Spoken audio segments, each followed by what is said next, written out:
याह्या फरीद माहिर कानून हमारे साथ थे, उनकी तरफ चलते हैं एक बार फिर। याह्या, आप कंटिन्यू कीजिएगा इस फैसले के हवाले से।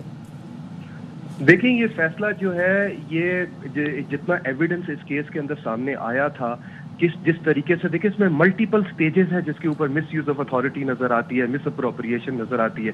स्टार्ट इस बात से होती है कि यूके की गवर्नमेंट के साथ सेटलमेंट की गई जिसमें पाकिस्तानी गवर्नमेंट इन्वॉल्व हुई और उसके अंदर जो है रादर देन कि ये पैसा जो है हुकूमत को वापस मिलता, बिकॉज ये तो यूके ने भी डिक्लेयर किया कि ये पैसा जो है ये हुकूमत पाकिस्तान का पैसा बनता है, लेकिन उसको एक एडजस्ट किया गया सुप्रीम कोर्ट के जो लाइबिलिटी थी मलिक रियाज साहब के पास की। और उसके देखें, सबसे इंपॉर्टेंट ये है कि कैबिनेट से तो कभी अप्रूवल ही नहीं ली गई शहजाद अकबर को भेजने से पहले, लेकिन शहजाद अकबर साहब जो है वो हुकूमत पाकिस्तान के रिप्रेजेंटेटिव बनकर। मुझे एक बात बताइएगा कि जिस तरीके से कैबिनेट से अप्रूवल लेने का, जिसपे आजम खान साहब ने बात की कि जी एक नोट लेके आए थे कि जी कैबिनेट के सामने एक सील्ड एनवेलप पेश किया जाएगा अप्रूवल के लिए, फिर परवेज खटक साहब, फिर उसके बाद जुबैदा जलाल साहिबा, बाकी शेख रशीद साहब, इन सब लोगों ने कहा कि हमें तो पता ही नहीं था कि उसके अंदर था क्या, बस ये कहा कि एक मैटर है जिसको अप्रूव करना है।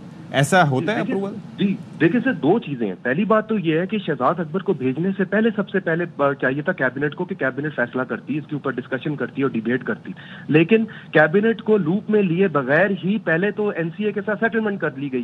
शहजाद अकबर ने गवर्नमेंट ऑफ पाकिस्तान के बिहाफ पे सेटलमेंट करने के बाद, एक एग्रीमेंट करने के बाद, उस पर दस्तखत करने, उसके बाद कैबिनेट के सामने कहा गया कि देखिए जी ये कॉन्फिडेंशियल है, इसको आप खोल नहीं सकते, आप इसको पढ़ नहीं सकते, आप इस पर बहस नहीं कर सकते, क्योंकि हमारी तो डील हो चुकी भी है। और उसके बाद कैबिनेट को कहा गया कि बस आपने चुप करके इसको साइन करना है। तो कैबिनेट को तो कभी लूप में रखा ही नहीं गया। तो ये फैसला जो है तो इमरान खान ने खुद किया कि ये जो पैसा जो हुकूमत का बनता था, जो पाकिस्तान की आवाम का पैसा था, जो लूटा हुआ पैसा था, रादर देन वो हुकूमत के पास आता, वो सुप्रीम कोर्ट को दे दिया गया, मलिक रियाज की जेब में ही वापस दे दिया गया। तो कैबिनेट तो कभी इन द लूप आई ही नहीं, ना पहले ना बाद में। तो पहला तो सबसे बड़ी एलिगेशन जो है वो इमरान खान पे यही बनती है कि being prime minister of Pakistan, उन्होंने अपनी कैबिनेट से छुपाया, उन्होंने हुकूमत के अदारों से छुपाया, उन्होंने आवाम का पैसा जो है वो एक प्राइवेट पर्सन को वापस दे दिया जिसने ही वो पैसा लूटा था। और ये तो यूके की गवर्नमेंट ने कहा था कि ये पैसा ब्राइबरी और करप्शन का है। तो सबसे पहली एलिगेशन तो खान साहब पे ये बनती है।